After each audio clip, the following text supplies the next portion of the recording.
Assalamualaikum warahmatullahi wabarakatuh. Perkenalkan, nama saya Ilma Nisa dari jurusan PIAUD 3A dengan NIM 12222-1027. Pada pembahasan kali ini, saya akan membahas tentang paper yang telah saya buat, yaitu tentang melihat dunia melalui mata emosi. Apa sih melihat dunia melalui mata emosi? Yaitu pandangan mendalam mengenai pengelolaan dan pengenalan emosi pada anak. Langsung saja pada pembahasan, anak usia dini merupakan fase perkembangan yang sangat kritis dalam kehidupan seseorang. Pada masa ini, anak sangat aktif dalam berbagai aspek perkembangan, terutama perkembangan sosial emosional. Sosial emosional merupakan hal yang sangat penting dalam membangun kepribadian dan hubungan sosial emosional anak di masa yang akan mendatang. Namun, tidak jarang juga terjadi pada anak usia dini dalam mengalami berbagai permasalahan terkait sosial emosional, seperti kesulitan dalam mengenali dan mengelola emosi anak. Contohnya seperti anak tantrum atau tidak bisa mengendalikan amarahnya ketika anak berada di dalam lingkungan sekitarnya. Emosi adalah perasaan intens yang ditujukan kepada seseorang atau sesuatu. Emosi juga merupakan reaksi terhadap seseorang atau kejadian. Emosi dapat ditunjukkan ketika merasa senang, mengenai sesuatu, marah kepada seseorang, ataupun takut terhadap sesuatu. Adapun dalam KBBI, kata emosi berasal dari bahasa Perancis yang berarti emotion atau émouvoir, kegembiraan, sedangkan dari bahasa Latin émouvir, dari luar dan mover, bergerak. Makna ini menyeratkan kesan bahwa kecenderungan bertindak merupakan hal mutlak dalam emosi. Orang yang takut akan berusaha melakukan sesuatu untuk melindungi dirinya. Contohnya ketika kita takut akan lari terbirit-birit untuk menghindari sesuatu yang kita takuti. Sedangkan pengenalan emosi menurut Hankinberg tahun 2010, emosi adalah keadaan psikologis yang kompleks yang melibatkan 3 komponen yang berbeda. Yang pertama, ada pengalaman subjektif. Pengalaman emosional bersifat pribadi dan subjektif. Pengalaman seseorang memegang peranan penting dalam pertumbuhan rasa takut, sayang, dan jenis-jenis emosi lainnya. Pengalaman emosional ini kadang-kadang tidak disadari dan tidak dimengerti oleh seseorang yang bersangkutan. Kenapa ia merasa takut pada sesuatu yang sebetulnya tidak perlu ditakuti oleh mereka, atau lebih bersifat objektif, di mana suatu pandangan dan perasaan yang masih bersifat opini. Yang kedua, emosi merupakan respon fisiologis. Jenis emosi ini berkaitan dengan fisik dan fisiologis seseorang. Emosi dirasakan secara psiko dan fisik, terkait langsung dengan jiwa dan fisik seseorang. Dalam teori Kahneman tentang emosi dalam Timothy G. 2018 menyatakan bahwa peristiwa yang merangsang atau memicu perasaan dan reaksi fisik yang terjadi pada saat yang bersamaan.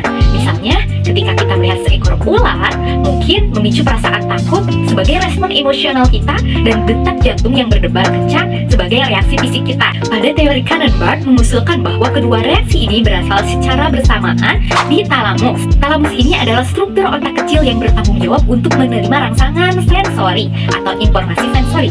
Ini meneruskannya ke area otak yang sesuai untuk diproses. Nah, para peneliti juga telah menggunakan pencitraan otak untuk menunjukkan bahwa ketika orang diperlihatkan gambar yang mengancam, maka amigdala di dalam otak menjadi aktif. Sistem otak talamus mungkin mengirimkan sinyal ke amigdala, di mana sistem amigdala ini bertanggung jawab proses atau mengelola emosi yang berkaitan seperti emosi ketakutan, kesenangan, dan kemarahan. Kemungkinan juga emosi amigdala ini mengirimkan sinyal ke korteks cerebral, sistem yang mengontrol pikiran sadar. Nah, sistem yang dikirim dari talamus tadi ke sistem saraf otonom dan sistem saraf simpatik, di mana sistem otot rangka yang mengontrol reaksi fisik. Yang ketiga, yaitu emosi merupakan respon perilaku atau ekspresif. Penelitian menunjukkan bahwa ekspresif bersifat universal, seperti senyum untuk menunjukkan kebahagiaan, cemberut untuk menunjukkan kesedihan. Namun, norma sosial budaya juga berperan dalam cara mengekspresikan dan menafsirkan emosi. Contohnya di Jepang, orang cenderung menutupi rasa takut atau jijiknya saat seseorang yang ditakutinya hadir. Jadi, perasaan ketika di Jepang ini lebih tertutup, disimpan untuk dirinya sendiri. Sedangkan budaya barat seperti Amerika Serikat lebih cenderung mengekspresikan emosi negatif baik sendirian maupun di hadapan orang lain. Jadi orang Amerika Serikat atau budaya barat ini lebih belak-belakan dalam mengekspresikan emosi jijik ataupun takut mereka. Nah, sementara budaya timur seperti Jepang tadi lebih cenderung melakukannya saat sendirian.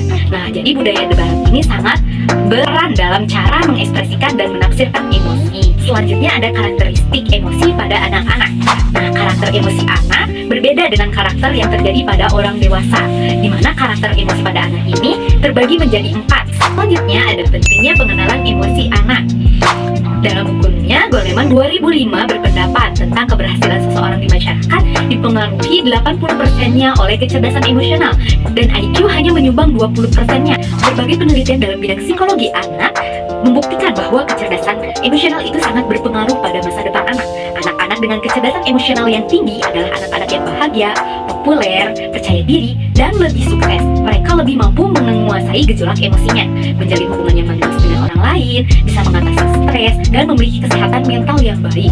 Emosi bagi anak usia dini ini merupakan hal yang penting, karena dengan emosi anak dapat memusatkan perhatian, dan emosi memberikan daya bagi tubuh serta mengorganisasikan pikiran untuk disesuaikan dengan kebutuhan anak. Kurangnya kemampuan pengendalian emosi pada anak dapat menyebabkan banyak hal yang merugikan anak dan orang tua, sehingga pengenalan emosi pada anak usia dini ini sangatlah penting untuk dilakukan anak. Emosi yang sering terjadi pada anak usia dini, yang pertama, kekurangan afektif.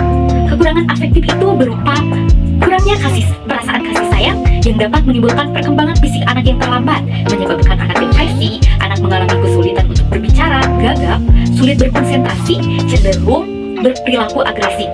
Lalu yang kedua ada anxiety atau perasaan cemas. Anxiety atau cemas adalah rasa takut pada sesuatu tanpa sebab dan jelas yang seringkali berlangsung lama. Pada anak, rasa cemas biasanya terjadi saat ia berusia 3 tahun. Bentuknya bisa berupa cemas kehilangan kasih sayang orang tua, cemas akan mengalami rasa sakit, cemas karena merasa berbeda dengan orang lain, atau mengalami kejadian yang tidak menyenangkan dalam diri anak.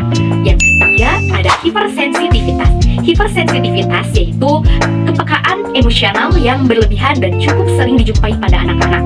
Yang keempat ada fobia. Fobia merupakan perasaan takut yang irasional terhadap suatu objek yang sebenarnya tidak berbahaya atau tidak menyeramkan, jadi tidak ada sumber bahaya yang mengancam secara nyata. Fobia merupakan suatu gangguan psikologis yang perlu diatasi, terutama bila intensitasnya sangat kuat sehingga mengganggu kelancaran kehidupan sehari-hari anak. Fobia terdiri dari aspek emosi dan tingkah laku. Selanjutnya ada strategi untuk membantu orang tua dalam pengajaran dan pengelolaan emosi. Bahwasanya sebuah keluarga dengan anak yang memiliki pengendalian emosi yang baik adalah keluarga yang sangat bahagia.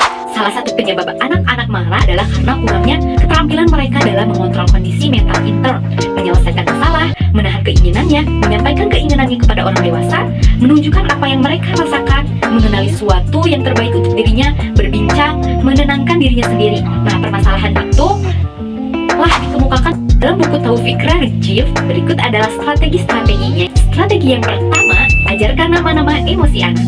Anak paling rentan mengalami tantrum dan mudah tersinggung pada usia 1-3 tahun. Salah satu penyebabnya adalah pada usia tersebut, kemampuan komunikasi anak kita dalam mengungkapkan apa yang mereka rasakan belum sempurna. Seperti yang kita ketahui bahwasannya anak-anak akan marah karena mereka mencoba berkomunikasi dengan kita. Dapat tips untuk mengajarkan kosakata atau nama-nama emosi pada anak. Yang pertama, gunakan pertanyaan. Sekali kita tanyakan apa yang sedang anak rasakan. Yang kedua, gunakan lukisan atau perhatikan setiap gambar anak. Ketiga, gunakan permainan tebak ekspresi wajah dengan anak. Yang keempat, ajari anak membaca ekspresi wajah kartun favoritnya. Strategi yang kedua ada naughty corner atau time out. Naughty corner ini merupakan pojok nakal, di mana dalam rumah kita yang digunakan untuk kita menaruh anak kita di pojok ruangan, atau kita dapat mendisiplinkan dan menghukum anak-anak kita yang melanggar peraturan di dalam rumah. Kita bisa memanfaatkan sudut ruangan tertentu untuk membuat pojok nakal ini. Namun yang terbaik adalah di pojok rumah yang bisa kita pantau, misalnya di ruang tamu maupun di ruang dapur. Anak usia 1 tahun dapat dikenakan time out, namun hanya sebagai upaya terakhir. Masih banyak cara lain berupa teguran, mengalihkan perhatian, dan menunjukkan cara mendisiplinkan anak usia 1 tahun yang benar. Time out pada anak usia 1 tahun sedikit berbeda dengan usia 2-3 tahun. Cara terbaik untuk time out pada anak usia 1-2 tahun adalah dengan menjelaskan mengapa anak kita membutuhkan time out dengan jelas dan sederhana. Segera berikan time out ketika anak melakukan kesalahan. Jangan menunggu lama atau menunda-nunda karena anak akan melupakan kesalahannya. Usahakan kita juga bisa duduk di samping anak yang berusia 1 tahun selama time out. Jangan lupa akhiri time out itu dengan ciuman atau pelukan erat. Yang penting jangan menghukum anak dengan time out hanya karena anak menangis karena lapar, frustasi, dan lain-lainnya. Yang terakhir ada coping corner. Coping corner adalah pojok ruang. Nah, coping corner ini bisa digunakan pada anak usia lanjutan seperti anak 2-3 tahun, di mana orang tua bisa menyediakan pojok atau ruang bagi anak untuk melampiaskan dan menyalurkan amarah serta emosinya yang sedang tertahan. Di coping corner ini, anak-anak bisa belajar keterampilan mengatasi emosi yang positif, yaitu bagaimana anak-anak bisa belajar mengendalikan dan menyalurkan emosi negatif mereka menjadi sesuatu yang positif. Coping corner ini sangat berguna bagi anak-anak yang terlalu marah dan serta sangat sulit mengendalikan amarah batinnya. Nah, itulah beberapa strategi yang terdapat di dalam buku karya Taufik Raji. Pada kesempatan kali ini dicukupkan sekian apa yang bisa saya sampaikan. Mohon maaf apabila banyak kekurangan dalam penyampaian atau kata yang saya sampaikan. Sampai jumpa lagi di kesempatan lain kali. Saya Ilmu Nisa pamit undur diri. Wassalamualaikum warahmatullahi wabarakatuh.